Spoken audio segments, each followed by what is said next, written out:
Hello, hello everyone. Good morning to all of you.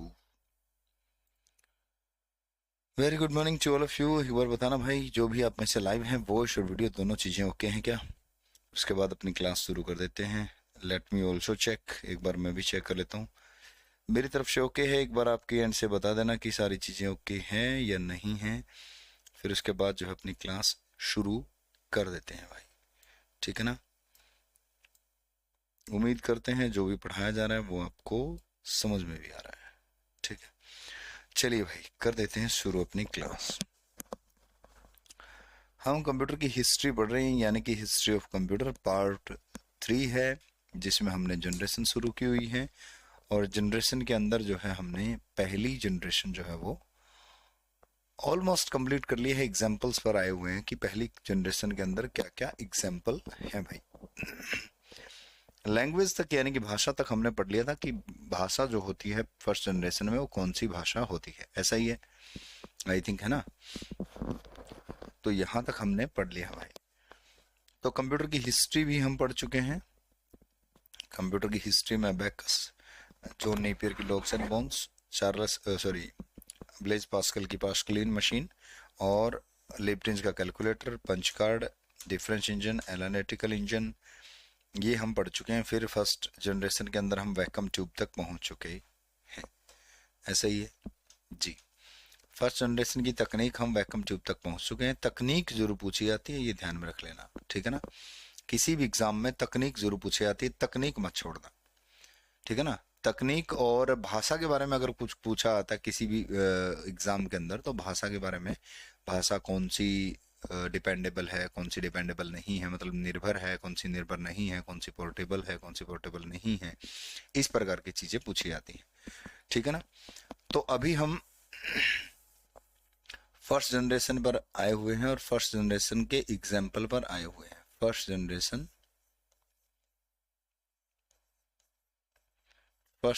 पहली generation पर आए हैं और पहली जनरेशन के उदाहरण उदाहरण पर अभी हम आए हुए हैं. ऐसा ही है ना? हाँ जी, ऐसा ही है. उदाहरण हमने देखने हैं, भाषा हमने देख ली थी, मुख्य बिंदु हमने देखने हैं. ठीक है ना? उदाहरण और मुख्य बिंदु जो है वो हमने देखने हैं. ठीक है ना? जो भी लाइव आ जाए आप में से एक बार जरूर कमेंट करके मुझे बता दिया करो. बाद में तो आप क्लास देखते हो, सुबह नहीं देख पाते क्लास. ठीक है ना? कोई बात नहीं, सुबह अगर नहीं देख पाते क्लास, लेकिन जब भी जैसे भी क्लास देखो, कोई दिक्कत, कोई प्रॉब्लम, कोई समस्या आए तो आप संपर्क जरूर करना. ठीक है ना? समझ आ रहा है नहीं आ रहा, सारी चीजें जरूर बताना भाई. ठीक है ना? तो उदाहरण क्या है इस जनरेशन के? इस जनरेशन के उदाहरण है कंप्यूटर के ENIAC, EDVAC, EDSAC और UNIVAC. ये इस जनरेशन के क्या है मेरे भाई? उदाहरण है. अभी क्या होता है कि कई बार जो होता है, कई अध्यापक जो है इसको कंप्यूटर के इतिहास में पढ़ा देते हैं जनरेशन की बजाय. ठीक है ना? तो भाई अपना अपना तरीका होता है. मैं इनको जनरेशन में पढ़ाता हूँ, ये पहली जनरेशन के एग्जाम्पल है, नो डाउट. ठीक है ना? मैं इनको जनरेशन में पढ़ा करके चलता हूँ. कोई पहले ही पढ़ा देता है, बात एक ही है, पढ़ना है, कंटेंट ये वाला होना चाहिए. ठीक है ना? तो ये एग्जाम्पल है भाई इसके. तो इन एग्जाम्पल के बारे में थोड़ी सी बात करेंगे. वो क्या है? पहला है जैसे ENIAC के बारे में अगर बात करें, कौन से के बारे में? ENIAC के बारे में. ENIAC जो है ये क्या बला है? तो इसकी फुल फॉर्म सबसे पहले तो आपको याद रखनी होगी. Electronic numeric electronic numeric integrator and calculator and calculator. आजकल इस कैलकुलेटर का क्या बना दिया गया है? कंप्यूटर बना दिया गया है. हालांकि ये एग्जैक्टली कंप्यूटर नहीं था, लेकिन बाद में बोला गया इसको कि ये कंप्यूटर था और इसको ऐसे ऐसा कहा जाए. ठीक है ना? मनदीप कह रहे हैं कि सर समझ आ रहा है. ठीक है मनदीप भाई, बहुत बहुत बहुत धन्यवाद बताने के लिए. सर कंप्यूटर तो समझ आ रहा है, पर रीजनिंग का सेक्शन क्यों नहीं दिख रहा? पता नहीं शिवा, एक बार बात करनी पड़ेगी सर से, है ना। वो सर से बात करनी पड़ेगी एक बार, क्या मामला है रीजनिंग वाला, है ना। तो देखो भाई, जो ENIAC है ये वाला जो है, इसके बारे में क्या क्या बातें हैं। इसके बारे में देखो क्वेश्चन पूछे जाते हैं कि ये डिजाइन किसके द्वारा किया गया था। डिजाइंड बाय, ये डिजाइन किस किस के द्वारा किया गया था। डिजाइंड बाय यानी कि तैयार किया गया, किसके द्वारा, तैयार करता कौन है इसका। डिजाइन बाय JP एकर्ट और जॉन मोचले। JP एकर्ट और जॉन मोचले, और जॉन मोचले के द्वारा जो है ये तैयार किया गया भाई। JP एकर्ट और जॉन मोचले के द्वारा क्या किया गया, ये तैयार किया गया ये वाला कंप्यूटर ENIAC। अब इस ENIAC के बारे में खास बात ये है, यह आपका क्या है, दुनिया का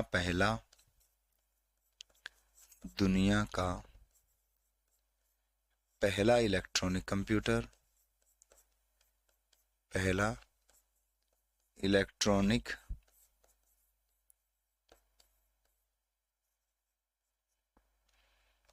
डिजिटल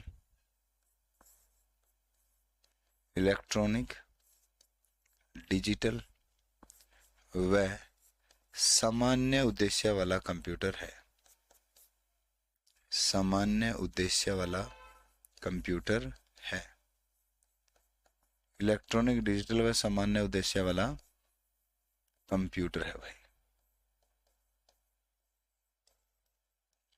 ये जो है दुनिया का पहला इलेक्ट्रॉनिक है, पहला डिजिटल है, और पहला ही सामान्य उद्देश्य वाला कंप्यूटर है। कौन से वाला, ENIAC की बात हो रही है भाई, ठीक है ना। कौन सी जनरेशन का है ये, फर्स्ट जनरेशन का। बनाया किसने था, JP एकर्ट और जॉन मोचले ने। हरियाणा में, ध्यान रखना, एक हरियाणा के अंदर एग्जाम में पूछा गया था इसके आविष्कारक कौन है, और इसके आविष्कारक में वैसे तो दोनों का नाम आता है, लेकिन ऑप्शन में हरियाणा वालों ने अकेला ये छोड़ दिया, तो ये अकेला छोड़ दिया जाए तो ये भी आंसर हो जाएगा भाई, ठीक है ना। ध्यान रखना, क्योंकि हरियाणा वाले थोड़ा सा करते हैं उल्टा है, उनका दिमाग थोड़ा सा उल्टा है ना। तो ये अकेला छोड़ दिया जाए, ये अकेला छोड़ दिया जाए, दोनों में से कोई भी हो, अकेला भी आंसर में होगा भाई, ठीक है ना, क्लियर। तो इसके बाद है आपका EDVAC। दूसरे नंबर पे क्या है, दूसरे नंबर पे दूसरे पेज पे लूंगा मैं एक बार, थोड़ा यहाँ तक देखो और इसको नोट करो एक बार। ये अलग अलग भी लिख सकते हो आप, यह दुनिया का पहला इलेक्ट्रॉनिक कंप्यूटर है, अलग भी लिख सकते हो, या दुनिया का डिजिटल, ये पहला डिजिटल कंप्यूटर है, ये भी अलग लिख सकते हो, दुनिया का सबसे पहला सामान्य उद्देश्य वाला कंप्यूटर है। ये अलग अलग भी लिख सकते हो, एक ही लाइन में भी लिख के खत्म कर सकते हो, ठीक है ना। NCERT की तरह, NCERT ऐसी चीजों को एक लाइन में लिखती है ना, इसीलिए समझना थोड़ा सा NCERT को मुश्किल हो जाता है। चलिए भाई देखो, अब आता है next EDVAC।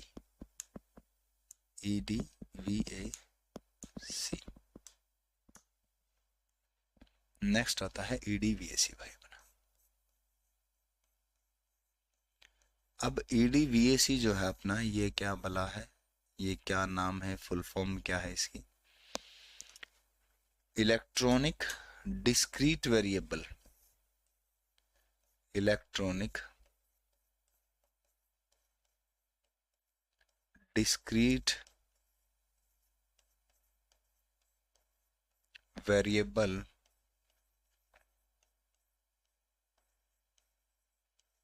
Automatic computer, automatic computer भाई, electronic discrete variable automatic computer, clear. इसकी ये फुल फॉर्म है।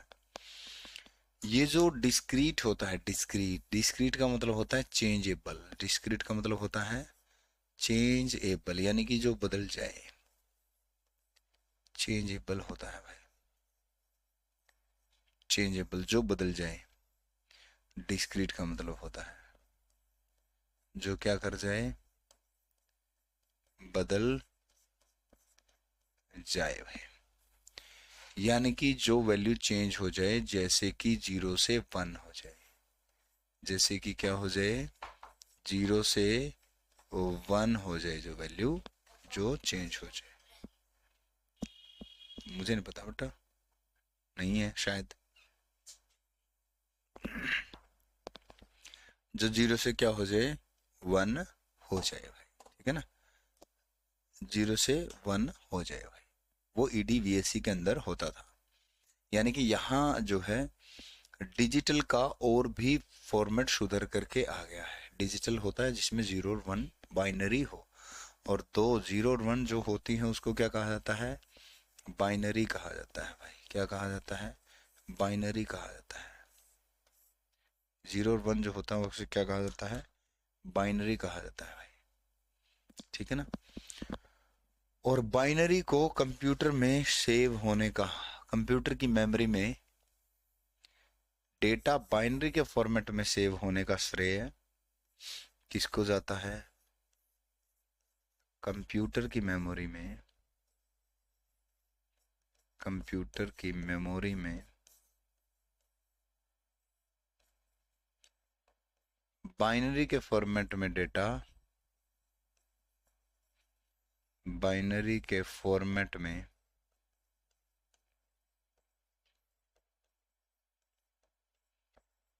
डेटा सेव होने का श्रेय, सेव करने का श्रेय कह लीजिए, सेव करने का श्रेय किसको जाता है, डॉक्टर जॉन वॉन न्यूमन को जाता है भाई। किसको जाता है, डॉक्टर जॉन वॉन न्यूमन को जाता है। डॉक्टर जॉन वॉन न्यूमन को जाता है भाई।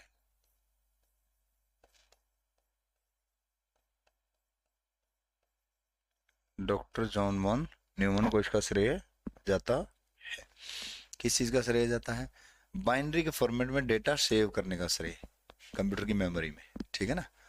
ये श्रेय डॉक्टर जॉन वॉन न्यूमन को जाता है, और ये बड़े ही फेमस, प्रसिद्ध, कंप्यूटर के प्रसिद्ध ज्ञाता है doctor John von Neumann. Doctor John von Neumann जो हैं, इनके नाम एक रिकॉर्ड और है, doctor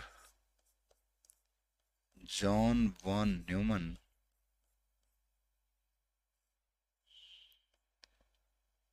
doctor John von Neumann का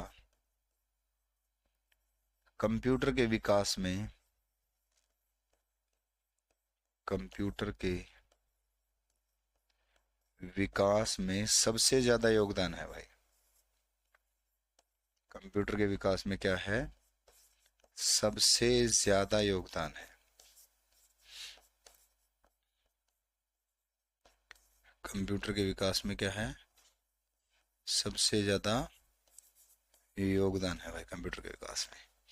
किसका, डॉक्टर जॉन वॉन न्यूमन का, ठीक है। और एक रिकॉर्ड और इनके नाम है, एक रिकॉर्ड और है इनके नाम। कंप्यूटर का बेसिक आर्किटेक्चर भी इन्होंने ही दिया था। कंप्यूटर का बेसिक आर्किटेक्चर, कंप्यूटर का बेसिक आर्किटेक्चर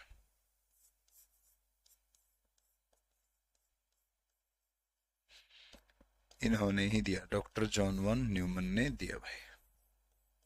किसने दिया, डॉक्टर जॉन वॉन न्यूमन ने दिया भाई,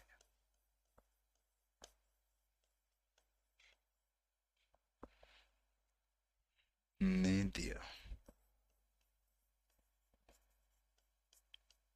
ठीक है ना। तो कंप्यूटर का बेसिक आर्किटेक्चर भी इन्होंने ही दिया था भाई। तो ये EDSAC के, सॉरी, EDVAC के बारे में है। EDSAC की ओनली फुल फॉर्म है, वो हम यहीं पे लिख देते हैं, EDSAC भाई, EDSAC,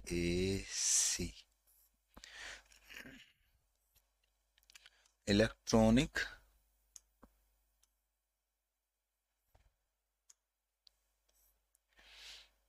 इलेक्ट्रॉनिक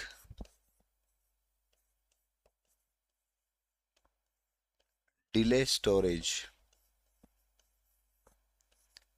इलेक्ट्रॉनिक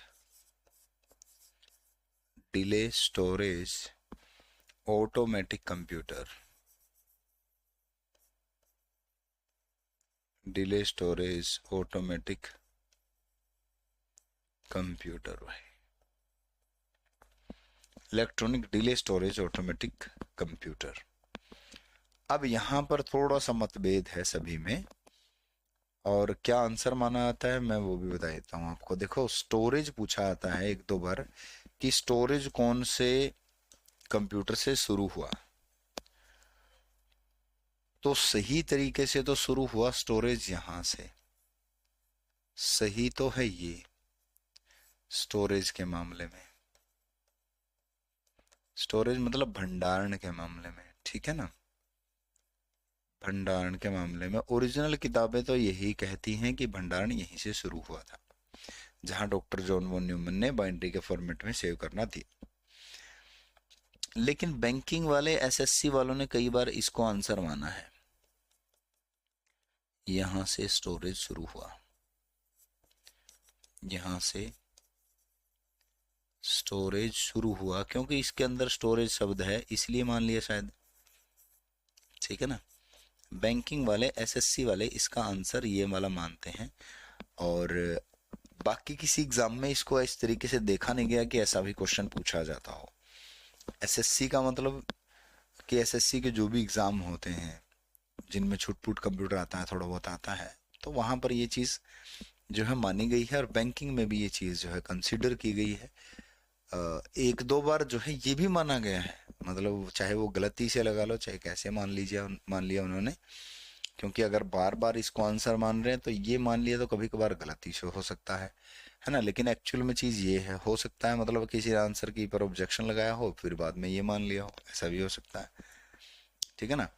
अब अगर हमने दोनों ऑप्शन में है, ये वाला भी ये वाला भी, तो ज्यादा फोकस करना है स्टोरेज के मामले में इस पर, क्योंकि हम रिस्क नहीं लेना चाहते, क्योंकि हो सकता है वो वहीं से आंसर की उठा करके यूं के यूं चिपका दें, ठीक है ना। एक्चुअल चीज ये वाली है, एक्चुअल चीज जो है ये वाली है, ठीक है ना। इसके बाद आता है UNIVAC, इसके बाद क्या आता है UNIVAC भाई, UNIVAC भाई,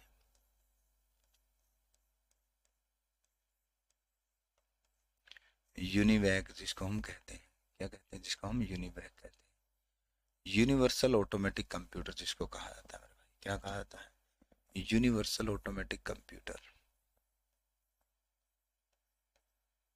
यूनिवर्सल ऑटोमेटिक कंप्यूटर कहा जाता है, यूनिवर्सल ऑटोमेटिक कंप्यूटर भाई, ठीक है ना। ये जो है आपका बिजनेस के पर्पज से बनाया गया पहला कंप्यूटर था, दुनिया का पहला कंप्यूटर, बिजनेस के उद्देश्य से बनाया गया दुनिया का पहला कंप्यूटर भाई, व्यवसाय के उद्देश्य से, व्यवसाय के उद्देश्य से बनाया गया, उद्देश्य से तैयार किया गया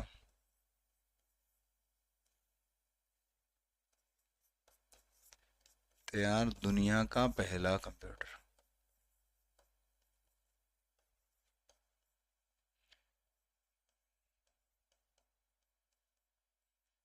अब व्यवसाय का उद्देश्य क्या है, मतलब दो प्रकार से बातें हैं यहाँ पर।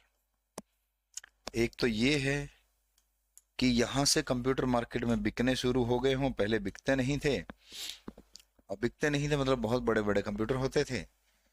दूसरा ये कि बिजनेस को संभालने के लिए भी ये कंप्यूटर उतार दिया गया। पहले वाले जो होते थे वो ENIAC, वो बिलिस्टिक मिसाइल वगैरह, यानी कि वो तो बड़े कंप्यूटर होते थे, बड़े कामों के लिए होते थे। यहाँ बिजनेस के लिए हो सकता है ये वाला, ऐसा कहा जाता है कि बिजनेस के लिए दुनिया का पहला कंप्यूटर है।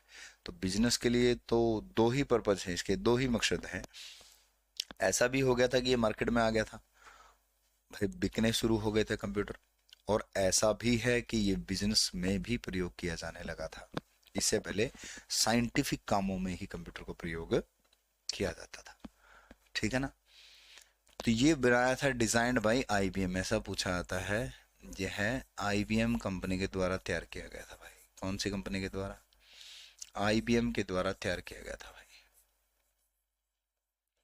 यह जो है आईबीएम के द्वारा तैयार किया गया था भाई।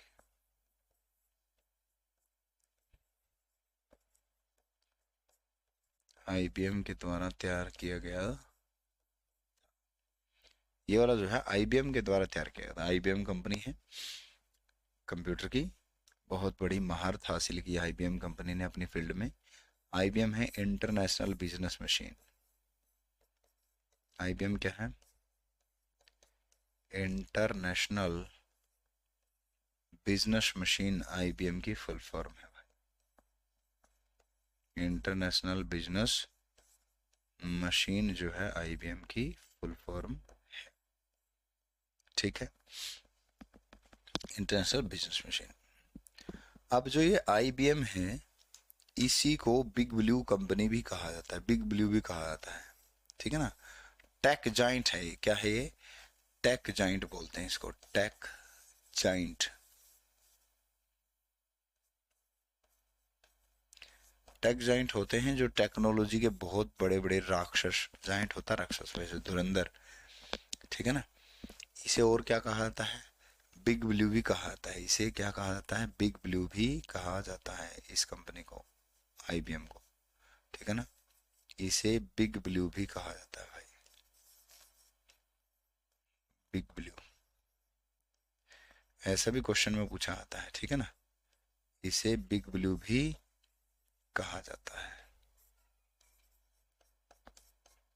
इसे जो है बिग ब्लू भी कहा जाता है भाई। ठीक है, क्लियर है बात सभी को? यहाँ तक ओके रिपोर्ट है। अब मुख्य बिंदु जो है वो क्या है भाई? इस जनरेशन के मुख्य बिंदु है, यानी कि इनके अलावा अगर हम देखें तो क्या क्या खास बात होने वाली है। ठीक है ना। फर्स्ट जनरेशन की बात कर रहे हैं हम। कौन सी जनरेशन की बात कर रहे हैं अभी हम? फर्स्ट जनरेशन की ही बात कर रहे हैं भाई। एक तो यहाँ पर कंप्यूटर जो है वो बहुत बड़े बड़े थे भाई। ठीक है ना। कंप्यूटर जो है बहुत बड़े बड़े प्रयोग होते थे भाई। ठीक है ना। कंप्यूटर का साइज जो था वो बहुत बड़ा था भाई।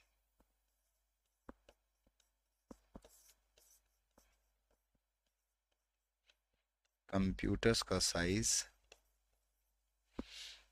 कंप्यूटर साइज बहुत बड़ा होता था।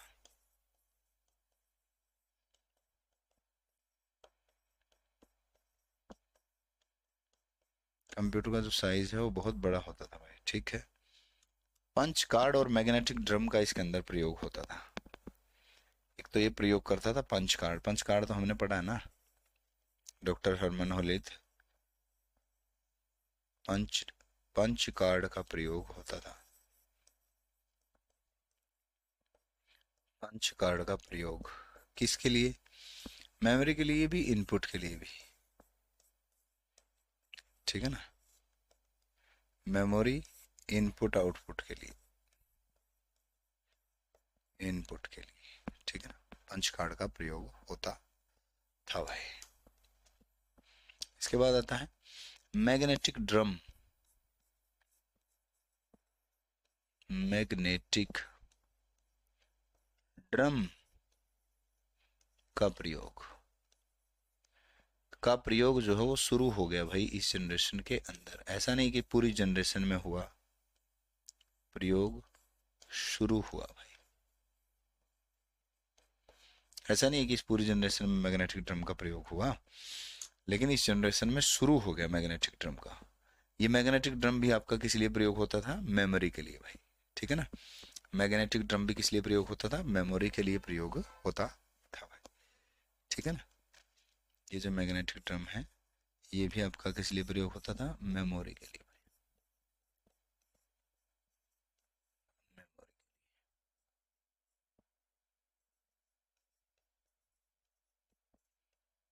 ठीक है, ओके रिपोर्ट।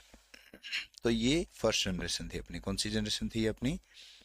फर्स्ट जनरेशन, पहली जनरेशन थी भाई।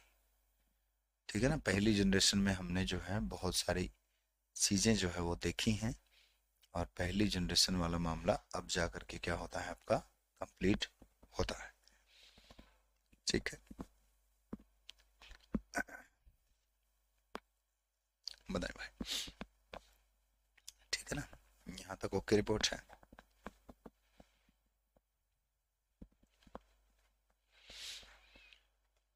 फिर बढ़ते हैं आगे, सेकंड जनरेशन पर आ गए।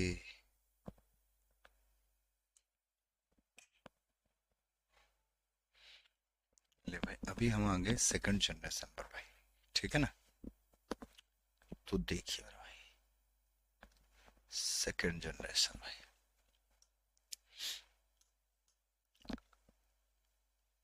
सेकंड जनरेशन,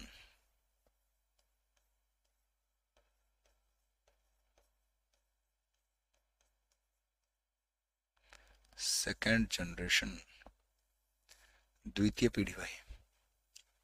चीजें वही, समय समय रहा भाई 1955 टू 64, 1955 टू 64। पहली क्या थी, पहली आपकी 1942 से 54 थी, और ये वाली जो है आपकी 55 से 64 हो जाएगी। 55 से क्या हो जाएगी, 64 हो जाएगी, ठीक है ना। मैग्नेटिक ड्रम कैसा होता था सर, मैग्नेटिक ड्रम दिखा देता हूँ मैं आपका कैसा होता था ना। मैग्नेटिक ड्रम का जो है मैंने यहाँ पर चित्र शायद नहीं लिया है, और चित्र चलो देख लेते हैं भाई, मिल गया तो है ना। Magnetic drum, magnetic drum memory, ये इस प्रकार का होता था भाई, ठीक है ना। ये मैग्नेटिक ड्रम होता था, मेमोरी के लिए जो इस्तेमाल होता था, ये वाला जो मैग्नेटिक ड्रम है भाई, ये मैग्नेटिक ड्रम है। चलो इसको सेव कर लेता हूँ, अगर आगे भी काम आ जाएगा ये तो, है ना। तो मैग्नेटिक ड्रम इसका नाम लिख देते हैं अपन,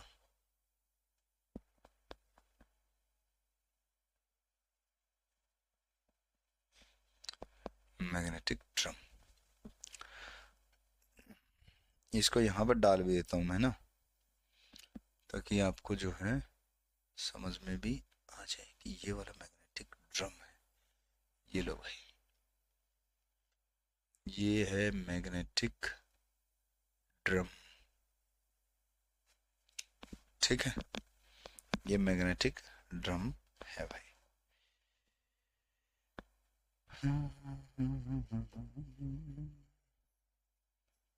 मैग्नेटिक ड्रम, ठीक है, मैग्नेटिक ड्रम भाई। चलिए भाई आगे बढ़ते हैं। ये पीपीटी में भी डाल दिया मैंने, ये आपके पास ही आ जाएगी पीपीटी, है ना। पीपीटी में भी डाल दिया। देखो, समय हो गया, इसके बाद क्या आता है तकनीक। समय के बाद हम पढ़ते हैं तकनीक भाई। तो तकनीक कौन सी है इस जनरेशन के अंदर, तकनीक माने इंग्लिश में कहें तो टेक्नोलॉजी, टेक्नोलॉजी। तो टेक्नोलॉजी कौन सी है मेरे भाई इस जनरेशन के अंदर, ट्रांजिस्टर। क्या है, ट्रांजिस्टर। ट्रांजिस्टर इस जनरेशन के अंदर टेक्नोलॉजी है, नाम है ट्रांजिस्टर। और ये ट्रांजिस्टर जो है कैसा कैसा हुआ करता था, ये वाला, ये ट्रांजिस्टर है, ठीक है ना। ये वाला क्या है आपका ट्रांजिस्टर है, ये इस प्रकार के ट्रांजिस्टर जो है इसके अंदर हुआ करते थे भाई, ठीक है ना। वैक्यूम ट्यूब की जगह ले ली ट्रांजिस्टर ने। वैक्यूम ट्यूब जो काम करती थी वो सेम काम ट्रांजिस्टर करने लग गया, लेकिन फर्क इतना रहा कि वैक्यूम ट्यूब जहां पर 10 लगानी पड़ती थी वहां पर एक ट्रांजिस्टर काम दे देता था। जहां वैक्यूम ट्यूब 10 काम करती थी वहां पर अकेला ट्रांजिस्टर काम करता है। यानी कि इसका मतलब क्या हुआ, इसका मतलब ये हुआ कंप्यूटर का साइज भी कम हो गया, और वैक्यूम ट्यूब बहुत ज्यादा हीट करती थी, वो हीट भी कम हो गई। इसका मतलब तो यही हुआ, बिल्कुल सही बात है। तो ट्रांजिस्टर का प्रयोग होना शुरू हुआ भाई, ठीक है ना। ट्रांजिस्टर का आविष्कार किसने किया, जॉन बार्टिन ने भाई, डिजाइंड बाय जॉन बार्टिन।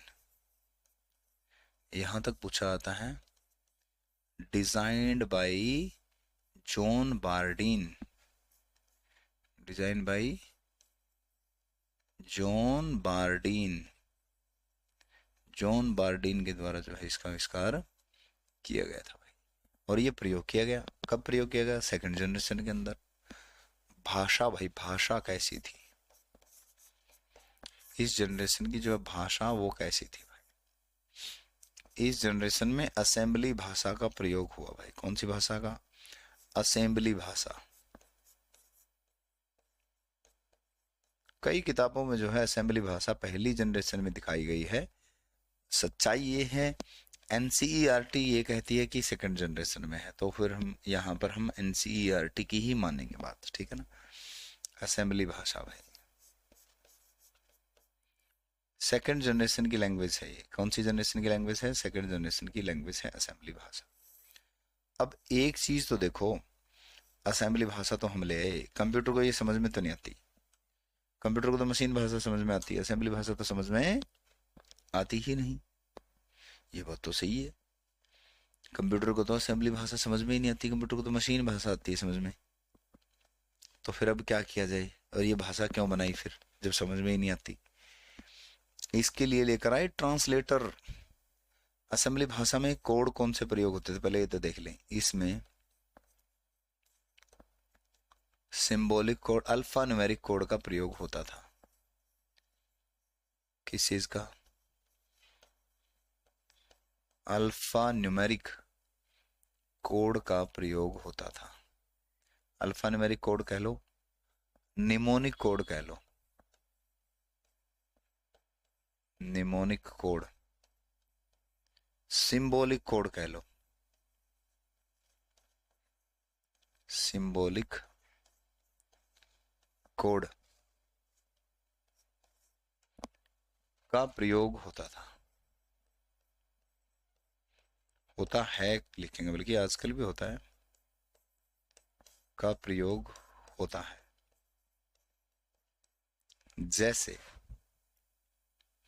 जैसे में लिखेंगे जैसे, SUM, जैसे MULT एटसेट्रा, ठीक है ना। इस तरीके से कोड होते थे भाई। सिंबॉलिक कोड कहो, अल्फा न्यूमेरिक कोड कहो, निमोनिक कोड कहो, ये कोड जो है होते थे इसके अंदर, असेंबली भाषा के अंदर प्रयोग होते थे भाई, ठीक है ना। कौन सी भाषा के अंदर प्रयोग होते थे? असेंबली भाषा के अंदर प्रयोग होते थे। आपसे पूछा जाएगा निमोनिक कोड कौन सी भाषा में प्रयोग होते थे, आपसे पूछा जाएगा असेंबली भाषा में कौन से कोड प्रयोग होते थे, ठीक है ना। कई बार निमोनिक कोड ऑप्शन में नहीं होता, सिंबॉलिक होता है, कई बार सिंबॉलिक ऑप्शन में नहीं होता, अल्फा न्यूमेरिक होता है। तो आपने समझ जाना है कि ये ऑप्शन में नहीं है तो ये ऑप्शन में नहीं है तो ये, ठीक है ना। समझ रहे हो बात को? अब आते हैं इसके ट्रांसलेटर की बात।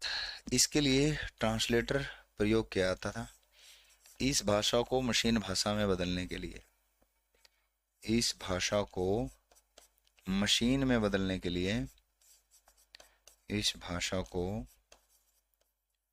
मशीन भाषा में बदलने के लिए, मशीन भाषा में बदलने के लिए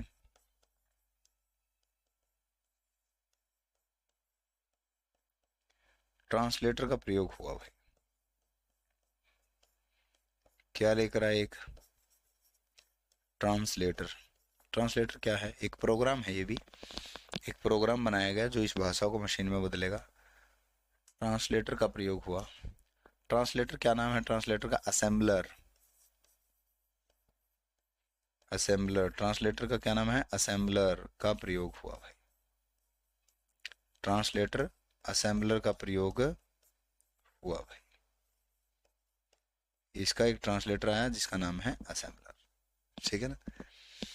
अब ये असेंबलर क्या करता था, ये भी पूछा जाता है, असेंबलर करता क्या था? वैसे तो समझ गए होंगे आप कि असेंबली भाषा को मशीन भाषा में बदलता था ट्रांसलेटर, असेंबलर जिसका नाम था।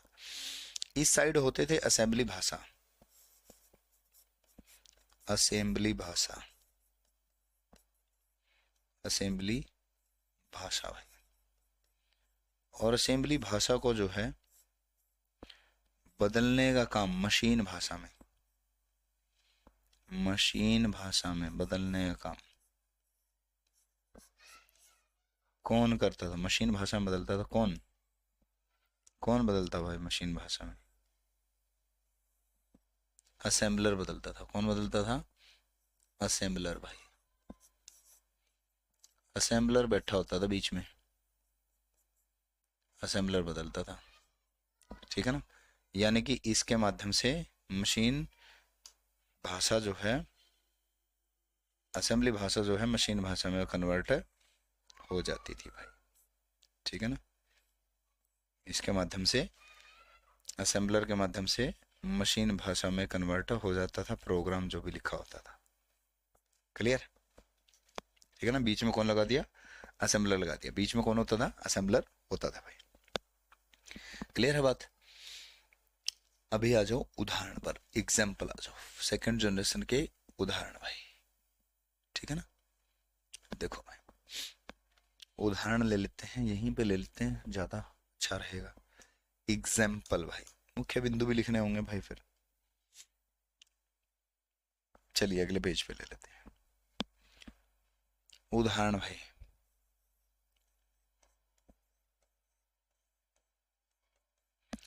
उदाहरण है, IBM वालों का कंप्यूटर था 7030।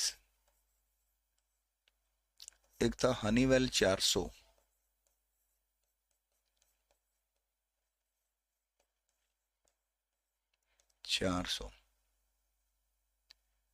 ठीक है ना? हनीवेल 400, ये दो उदाहरण आप लिख सकते हो। ज्यादातर जो है पहली जनरेशन के ही उदाहरण पूछे जाएंगे।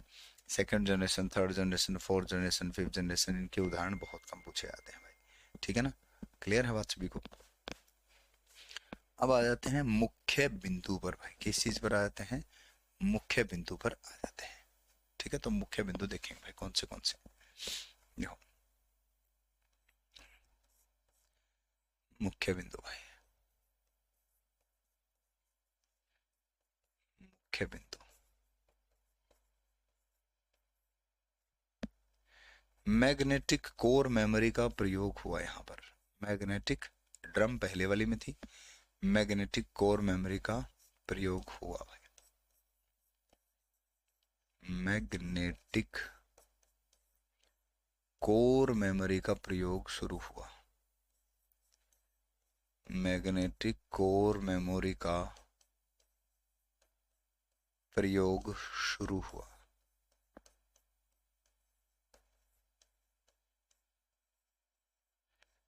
मैग्नेटिक कोर मेमोरी का जो है यहाँ से प्रयोग होना शुरू हो गया। ठीक है ना? एक बार देख लेते हैं मैग्नेटिक कोर मेमोरी कैसी कैसी दिखती है। शायद प्राइमरी मेमोरी की जगह प्रयोग होती थी ये वाली जो है आपकी प्राइमरी मेमोरी की जगह प्रयोग होती थी।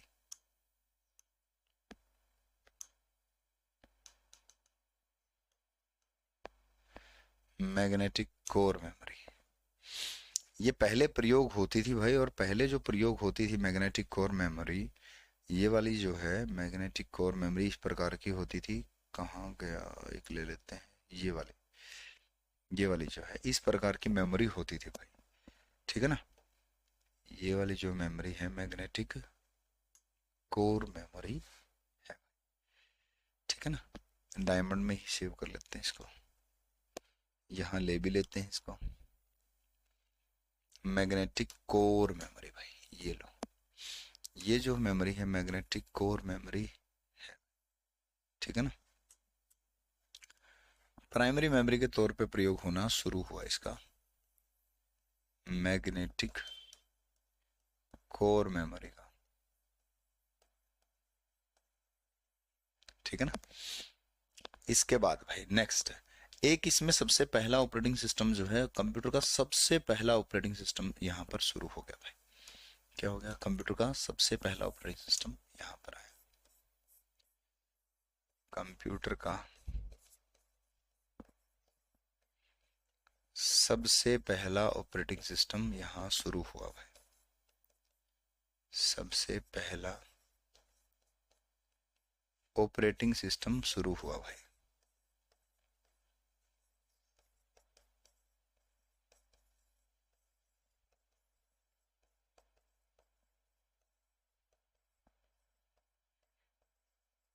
सबसे पहला ऑपरेटिंग सिस्टम कंप्यूटर का शुरू हुआ, कहाँ से शुरू हुआ?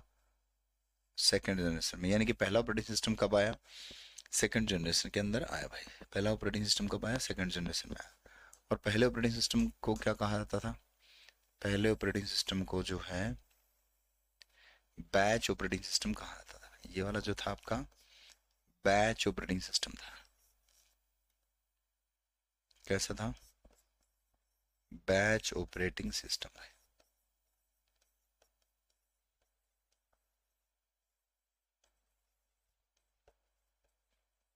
कैसा था ये? बैच ओएस था भाई। ठीक है ना। बैच ओएस क्या होता है, ये हम ऑपरेटिंग सिस्टम की क्लास में पढ़ने वाले हैं कि बैच ओएस आपका होता क्या है। ठीक है। तो ये थी सेकेंड जनरेशन आपकी। कौन सी जनरेशन थी आपकी? सेकेंड जनरेशन थी भाई। ठीक है ना। अब आ जाते हैं तीसरी जनरेशन पर भाई, थर्ड जनरेशन। कौन सी जनरेशन पर आ जाते हैं? थर्ड जनरेशन पर आ जाते हैं भाई।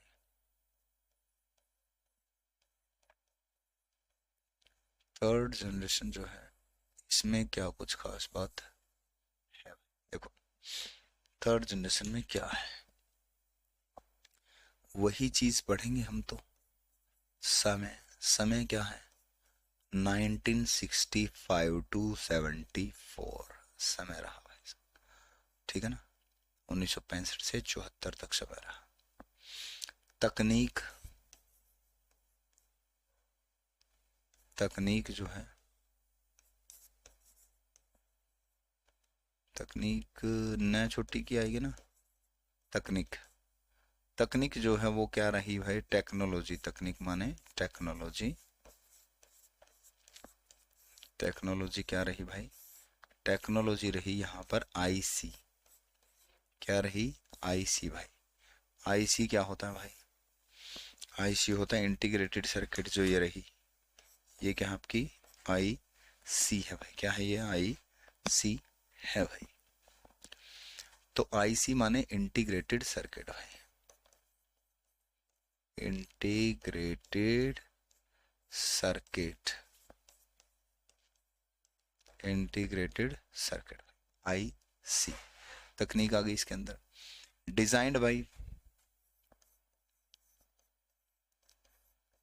Designed by J C Kilby. J C Kilby भाई। J C Kilby, Jack Clair Kilby. Jack Clair Kilby, J C Kilby, Jack Clair Kilby. Clear. तकनीक थी। इस तकनीक के दो हिस्से भी हुए।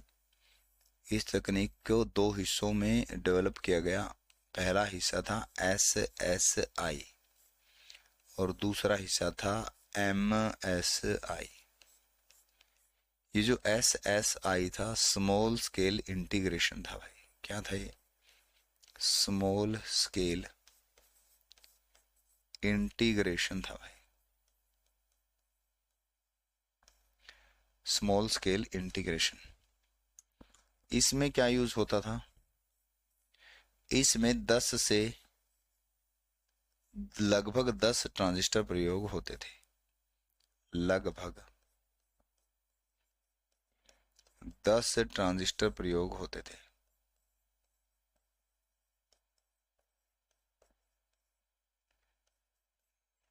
प्रयोग होते थे भाई। कौन से वाले में? कौन से वाले में होते थे लगभग 10 ट्रांजिस्टर प्रयोग? SSI में। फिर है MSI। MSI था आपका मीडियम स्केल इंटीग्रेशन। MSI क्या था आपका? मीडियम स्केल इंटीग्रेशन भाई। और ये मीडियम स्केल इंटीग्रेशन जो था आपका, इसमें कितने ट्रांजिस्टर प्रयोग होते थे? लगभग सैकड़ों ट्रांजिस्टर जो है इसके अंदर प्रयोग होते थे भाई। कितने प्रयोग होते थे? सैकड़ों ट्रांजिस्टर इसके अंदर लगभग प्रयोग होते थे भाई। इसमें लगभग, इसमें लगभग सैकड़ों ट्रांजिस्टर प्रयोग होते थे भाई, सैकड़ों ट्रांजिस्टर प्रयोग होते थे।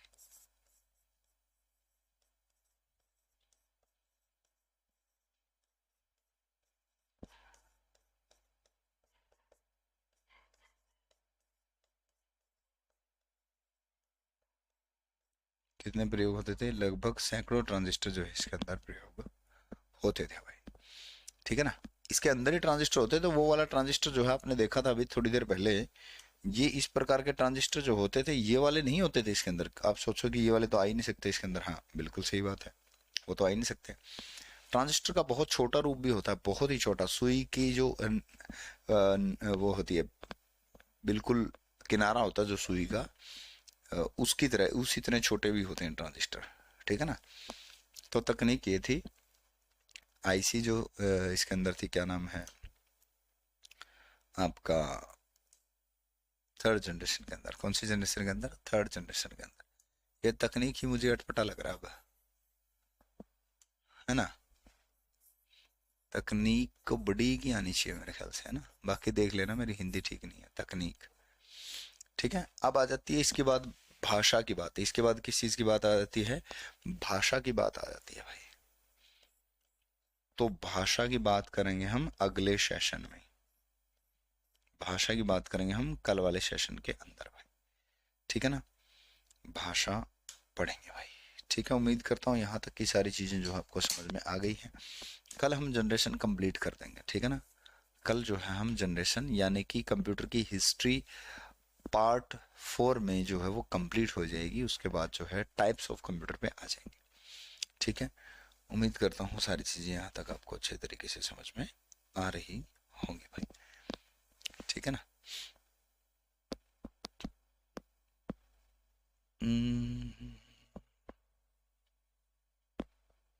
Computer history part 3।